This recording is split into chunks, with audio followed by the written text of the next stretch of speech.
ಕೆಂಡ ಸಂಪಿಗೆ ನಮ್ಮ ಕೆಂಡ ಸಂಪಿಗೆ. ಹಾಗೆಲ್ಲ ಮಾತಾಡಬಾರ್ದು ಧೃತಿ. ಇಲ್ಲೋಡು, ನಾಳೆ ನಾನೇ ಸ್ಕೂಲಿಗೆ ಬಂದು ಮಾತಾಡ್ತೀನಿ.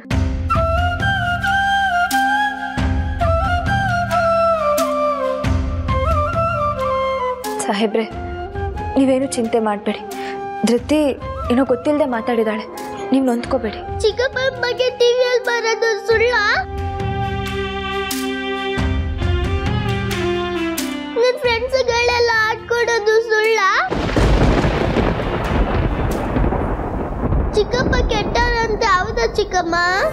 ಬಾಪುಟ, ನೀನ್ ನನ್ನನ್ನು ಬಿಡು. ನೀನ್ ಕೆಟ್ಟವ್, ನೀನು ಹೋಗ ಕಡೆ. ಹಾಗೆಲ್ಲ ಮಾತಾಡಬಾರ್ದು ಪುಟ್ಟ. ಧೃತಿ, ನಿನ್ ಬಾಯಲ್ಲಿ ಕಳ್ಳನ ನಾನು? ಸುಮ್ಮನವ್ರು ಧೃತಿ ನನ್ನನ್ನ ಕಳ್ಳ ಅಂತ ಹೇಳಿದ್ಲು. ಪುಟ್ಟ, ಚಿಕ್ಕಪ್ಪಂಗ ಆತರ ಹೇಳ್ಬಾರ್ದು. ಬಾ. ನಾನ್ ಬರಲ್ಲ. ನೀನ್ ಕೆಟ್ಟವನು, ಹೋಗ ಕಡೆ. ಚಿಕ್ಕಮ್ಮ ಹೋಗಲ್ಲ.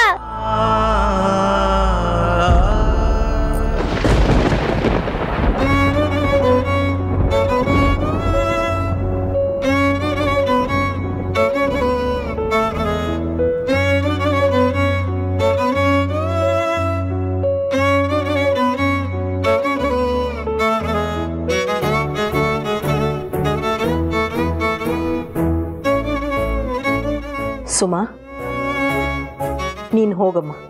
ಪಾಪುನ ನಾನು ನೋಡ್ಕೋತೀನಿ. ಬಾಮ್ಮ.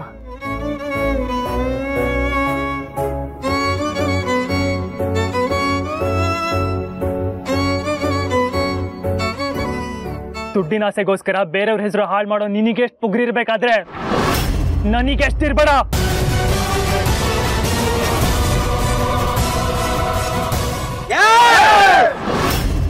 ಮಕ್ಳ, ಒಬ್ಬೊಬ್ಬಂಗ ಹೇಳ್ತಾ ಇದ್ದೀನಿ, ಮೈ ಮುಡ್ತೀನಿ ಅಂತ ಯಾವನಾರು ಮುಂದೆ ಬಂದ್ರೆ ಮುಟ್ ದೊಡ್ಕೊಳಂಗ್ ಹೊಡಿತೀನಿ. ನಿನಗೂ ಅಷ್ಟೇ. ಇನ್ನೊಂದ್ ಸತಿ ನಮ್ಮ ಅಣ್ಣನ ಬಗ್ಗೆ ಕೆಟ್ಟಾಗಿ ಮಾತಾಡಿದ್ರೆ ಮಗನೇ ನಾಲ್ಗೆ ಸಿಳಾಕ್ಬಿಡ್ತೀನಿ. ನೋಡ್ರು, ಪುಟ್ಟ ಯಾಕೋ ಇವತ್ತು ಏಜಾನ್ ಎಗರಾಡ್ತಾ ಇದ್ದಾನೆ. ಯಾಕೋ ಮರಿ ತುಂಬಾ ಎಗರಾಡ್ತಿದ್ಯಾ? ಸುತ್ತ ಎಷ್ಟು ಜನ ಇದಾರೆ ನೋಡಿದ್ಯಲ್ಲ, ಒಬ್ಬೊಬ್ಬ ಒಂದೇಟ್ ಹಾಕಿದ್ರೆ ಸಾಕು. ಕಾಶಿ, ಇವ್ರ ಮೇಲೆ ಏನಾದ್ರು ಕೈ ಮಾಡಿದ್ರೆ ಪರಿಣಾಮ ಸರಿ ಇರಲ್ಲ. ತಗೊಳ್ರಪ್ಪ. ಪುಟ್ಟನ್ ಚುಟ್ಟಿದ್ರೆ ಪುಟ್ಟಿ ಕೋಪ, ಪುಟ್ಟಿನ ಚುಟ್ಟಿದ್ರೆ ಪುಟ್ಟನ್ ಕೋಪ. ಈಗ ನಾವು ಯಾರನ್ನ ಚೂಟೋದು? ನನಗೊಂದು ಆಟ ಗೊತ್ತು. ಅವಲ್ ಇಪ್ಪವಲ್ ಇಕ್ಕಾಂತಿ ನಮ್ಮಿ ನಮ್ಮಿ ದಾ ಮುಟ್ಟು ಪುಟ್ಟಸ್ ಪುಸ್ಸ ಕಾಯ್ ಕೊಟಾರ್. ಬಿಡಿ ಸುಭಾಷ್, ಬಿಡಿ ಅವನನ್ನ. ಅವ್ನ ತಲೆ ಕೆಟ್ಟ ಏನೇನು ಮಾತಾಡ್ತಿದ್ದಾನೆ ಅಂತ ನೀವು ಅವನ ಲೆವೆಲ್ಗೆ ಇಳಿಬೇಡಿ. ಬಿಡಿ ಸುಭಾಷ್, ಬನ್ನಿ ಸುಭಾಷ್. ಏಯ್, ಒಯ್ತಾ ಇರೋ, ನಾನು ನೋಡ್ಕತೀನಿ. ಪುಟ್ಟ ಪುಟ್ಟಿಯ ಪುಟ್ಟ ಕತೆ.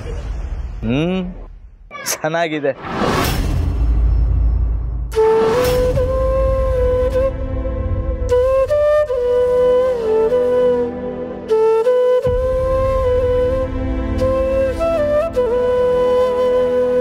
ಚಿಕ್ಕಪ್ಪ, ನೀನ್ ಹೇಳು, ಚಿಕ್ಕಪ್ಪ ಬಡ ದುಡ್ಡು ತಿಂದಿದ್ದಾರಾ?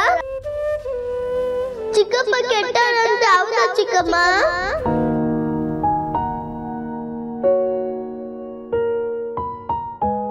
ಸಾಹೇಬ್ರೆ, ಸುಮ್ಮನವ್ರೆ, ಆರೋಪಗಳು ಸಹಜ, ಅದನ್ನೆಲ್ಲ ಸಹಿಸ್ಕೋಬಹುದು ಅಂತ ಅನ್ಕೊಂಡಿದ್ದೆ. ಆದ್ರೆ ಆ ಪುಟ್ಟ ಮಗು, ಚಿಕ್ಕಪ್ಪ ನೀನ್ ಕೆಟ್ಟವನು ಅಂತ ಹೇಳಿದಾಗ ನನ್ನ ಇದಕ್ಕೆ ಚಾಕುನ ಚುಚ್ಚಸ್ ನೋವಾಯ್ತು. ಸುಮ್ಮನವ್ರೆ, ಆ ಮಗುಗೆ ಒಳ್ಳೇದು ಯಾವುದು ಕೆಟ್ಟದ್ದು ಯಾವುದು ಅಂತ ಗೊತ್ತಿಲ್ಲ. ಇವತ್ತು ಸ್ಕೂಲಲ್ಲಿ ಫ್ರೆಂಡ್ಸ್ ಎಲ್ಲ ನಿಮ್ ಚಿಕ್ಕಪ್ಪ ಕೆಟ್ಟವನು, ನಿನ್ನ ಆಟಕ್ಕೆ ಸೇರಿಸ್ಕೊಳ್ಳಲ್ಲ ಅಂತ ಹೇಳಿದಾಗ ಎಷ್ಟು ನೋವಾಗಿರ್ಬೇಕು ಅವಳಿಗೆ. ನೂರಾರು ಜನ ನೂರಾರು ಆರೋಪ ಮಾಡಿದ್ರು ನನಗಾಗದೇ ಇರೋ ನೋವು ಇವತ್ತು ಧೃತಿ ಕಣ್ಣೀರು ನೋಡಾಯ್ತು. ಸುಮ್ಮನವ್ರೆ,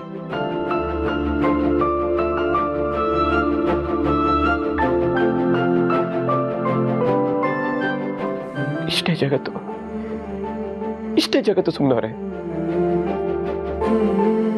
ನೀವು 99 ಒಳ್ಳೆ ಕೆಲಸ ಮಾಡಿ ಒಂದು ತಪ್ಪು ಕೆಲಸ ಮಾಡಿದ್ರೆ ಜನರು ಆ ಒಂದು ತಪ್ಪನ್ನ ನೆನಪಲ್ಲಿ ಇಟ್ಕೋತಾರೆ ಹೊರತು 99 ಒಳ್ಳೆ ಕೆಲಸ ನೆನ್ಪಿಟ್ಕೊಳ್ಳಲ್ಲ. ಅದನ್ನ ಮರ್ತೇ ಬಿಡ್ತಾರೆ ಸುಮ್ಮನವ್ರೆ.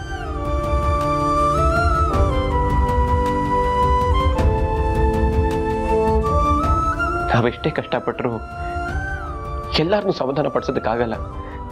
ಅದು ನಂಗೆ ಗೊತ್ತಾಗೋಯ್ತು ಸುಮ್ಮನವ್ರೆ. ಆದ್ರೆ ಆ ಮಗುಗೆ ಹೇಗೆ ಅರ್ಥ ಮಾಡಿಸ್ಲಿ? ಈ ಸಮಾಜ ದೇವರನ್ನೇ ಆಡ್ಕೊಳ್ಳೋದು ಬಿಟ್ಟಿಲ್ಲ ಅಂತ ಆ ಮಗುಗೆ ಹೇಗೆ ಅರ್ಥ ಮಾಡಿಸ್ಲಿ ಸುಮ್ಮನವ್ರೆ?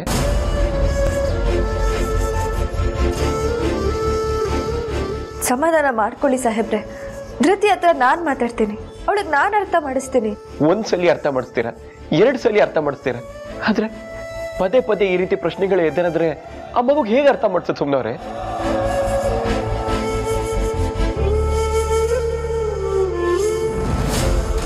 ಹೇಗೆ ಅರ್ಥ ಮಾಡ್ಕೊಳ್ಳೋದು? ಯಾಕೋ ತುಂಬಾ ಕಷ್ಟ ಆಗ್ತದೆ ಸುಮ್ಮನವ್ರೆ. ಈ ರಾಜಕೀಯ ಅನ್ನೋ ಕೊಳ್ಕಲ್ಲಿ ಇಳಿದ ಮೇಲೆ ಇದನ್ನೆಲ್ಲ ಅನುಭವಿಸ್ಬೇಕು ಅಂತ ನಾನು ಮೆಂಟಲಿ ಫಿಕ್ಸ್ ಆಗಿದ್ದೆ. ಆದ್ರೆ ಈ ರೀತಿ ಆರೋಪಗಳು ಬಂದಾಗ ನನ್ನ ಕುಟುಂಬದ ಹೇಗೆ ಎದುರಿಸ್ಲಿ ಅದೇ ನನಗೆ ಗೊತ್ತಾಗ್ತಾ ಇಲ್ಲ. ಸಾಹೇಬ್ರೆ, ಪ್ರಾರಂಭವಾದ ಪ್ರತಿಯೊಂದಕ್ಕೂ ಅಂತ್ಯ ಅಂತ ಇರುತ್ತಲ್ವಾ? ಈ ಆರೋಪಕ್ಕೂ ಅಂತ್ಯ ಇರುತ್ತೆ ಸಾಹೇಬ್ರೆ. ನೀವು ಮಾಡಿರೋ ಒಳ್ಳೆ ಕೆಲಸಗಳು, ಸಮಾಜ ಸೇವೆ ನಿಮಗೆ ಅಂಟಿರೋ ಈ ಕಳಂಕನ ತೊಳೆಯುತ್ತೆ. ಸುಮ್ಮನವ್ರೆ, ಮಾಡಿರೋ ಒಳ್ಳೆ ಕೆಲಸಗಳ ಬಗ್ಗೆ ಯಾರು ನೆನಪೇ ಮಾಡ್ಕೋತಾ ಇಲ್ಲ. ಮರ್ತಿದ್ದಾರೆ ಸಾಹೇಬ್ರೆ, ನೆನಪಿಸ್ಬೇಕು ಅಷ್ಟೇ. ಯಾರಿಗಂತ ನೆನಪಿಸ್ತೀರಾ? ಹೇಗ್ ನೆನಪಿಸ್ತೀರಾ ಸುಮ್ಮನವ್ರೆ? ಪ್ರಚಾರ ಆಗ್ತಾ ಇರೋದು ಟಿವಿಲಿ, ಕಾಲ್ನಿಲ್ ಹೋಗ್ಬಿಟ್ಟು ಹೇಳಿದ್ರೆ ಜಗತ್ತಿಗೆ ಗೊತ್ತಾಗುತ್ತಾ? ಸಾಹೇಬ್ರೆ, ನೊಂದ್ಕೋಬೇಡಿ. ಆ ದೇವ್ರು ಯಾವ್ದಾದ್ರು ಒಂದ್ ದಾರಿ ತೋರಿಸ್ತಾನೆ, ಎಲ್ಲ ಸರಿ ಹೋಗುತ್ತೆ.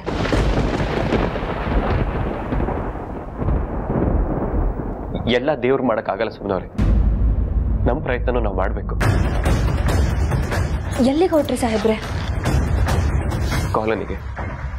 ನೀವ್ ಹೀಗೆ ಆವೇಶದಲ್ಲಿ ಹೋದ್ರೆ ಅಲ್ಲಿ ಏನಾದ್ರೂ ಒಂದು ಅನಾಹುತ ಆಗುತ್ತೆ. ಬೇಡ. ಏನಾಗುತ್ತೋ ನಂಗೆ ಗೊತ್ತಿಲ್ಲ, ಏನ್ ಮಾಡ್ತೀನೋ ನಂಗೆ ಗೊತ್ತಿಲ್ಲ. ನಾನು ಹೋಗ್ಬೇಕು. ಸಾಹೇಬ್ರೆ, ಸುಮ್ಮನವ್ರೆ, ಬರಬೇಡಿ ಅಂದ್ರೆ ಬರಬೇಡಿ.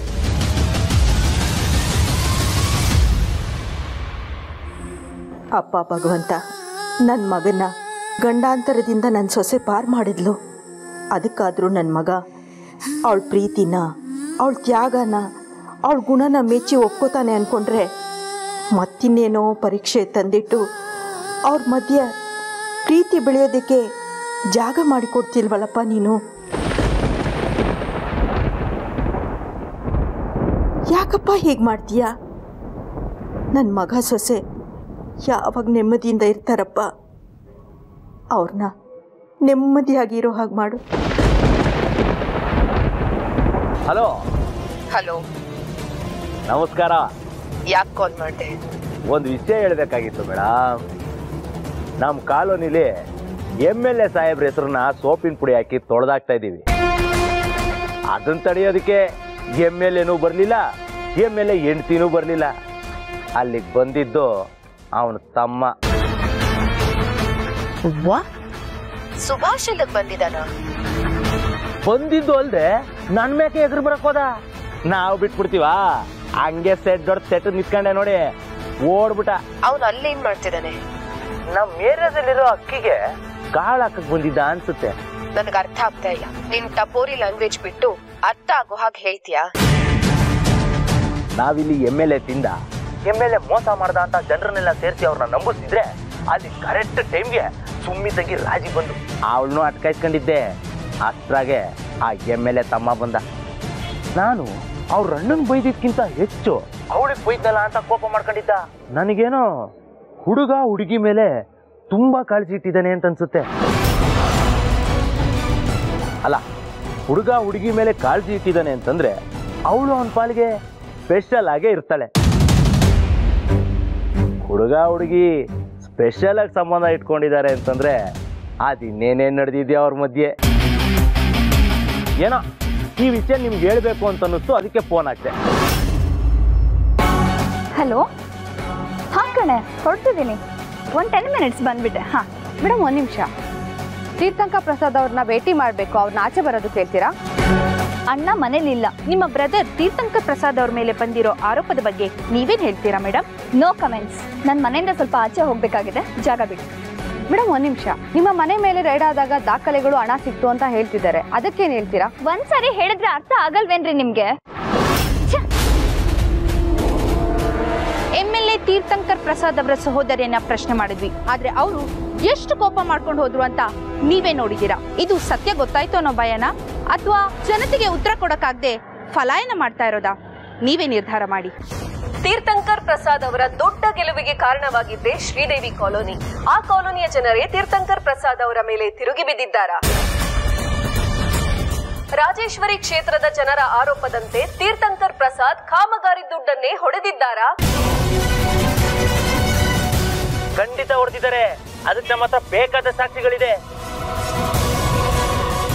ಸಮಯ ಬರ್ಲಿ ಮೇಡಮ್, ನಾನೇ ಖುದ್ದು ಮೀಡಿಯಾ ಮುಂದೆ ಬಂದು ಎಲ್ಲಾ ದಾಖಲೆಗಳನ್ನ ತೋರಿಸ್ತೀನಿ. ಸುಮ್ನೆ ಆಧಾರ ಸಾಕ್ಷಿಗಳಿಲ್ಲದೆ ಮಾತಾಡ್ತಿಲ್ಲ ನಾವು. ಆ MLA ಸಾಹೇಬ್ರು ಎಷ್ಟೆಷ್ಟು ದುಡ್ಡು ನುಂಗಿದ್ದಾರೆ, ಎಷ್ಟೆಷ್ಟು ದುಡ್ಡು ಹೊಡೆದಿದ್ದಾರೆ ಅಂತ ದೊಡ್ಡ ಲೀಸ್ಟ್ ಇದೆ ನಮ್ಮ ಹತ್ರ. ದಾಖಲೆಗಳಿದ್ರೆ ತಾನೆ. ಎಲ್ಲ ಸುಳ್ಳು, ಎಲ್ಲ ಮೋಸ. ಹೊರಗಡೆ ಹೋಗೋದಕ್ಕೂ ಮರ್ಯಾದೆ ಇಲ್ದಂಗಾಗಿದೆ. ಮುಖ ಮುಚ್ಕೊಂಡು ಓಡಾಡೋ ಪರಿಸ್ಥಿತಿ ಬಂದಿದೆ. ಜಾನು, ನಿಂತ್ಕೋ. ಚಪ್ಪಲಿನ ಹೊರಗಡೆ ಬಿಡು. ನಿನಗೆ ಹೇಳ್ತಿರೋದು, ಚಪ್ಪಲಿನ ಹೊರಗಡೆ ಬಿಡು ಅಂದೆ.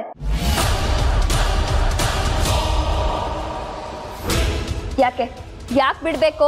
ಯಾಕೆ ಅಂತ ಕೇಳ್ತಿದ್ಯಲ್ಲ ಜಾನು. ಚಪ್ಪಲಿ ಎಲ್ಲ ಕೆಸರಾಗಿದೆ, ಹೀಗೆ ಮನೆ ತುಂಬಾ ಓಡಾಡಿದ್ರೆ ಗಲೀಜಾಗಲ್ವಾ? ಓ, ಅಂದ್ರೆ ನಿನ್ ಮಾತಿನ ಅರ್ಥ ಗಲೀಜು ಮನೆಯಿಂದ ಹೊರಗಡೆ ಇರ್ಬೇಕು ಅಂತ. ಚಪ್ಪಲಿನ ಹೊರಗಡೆ ಬಿಡ್ಬೇಕು ಅಂತ ತಾನೆ? ಮತ್ತೆ ನೀನ್ ಯಾಕೆ ಒಳಗಡೆ ಇದ್ಯಾ? ಒಳಗಡೆ ಏನೇ ಮಾಡ್ತಾ ಇದ್ಯಾ ನೀನು?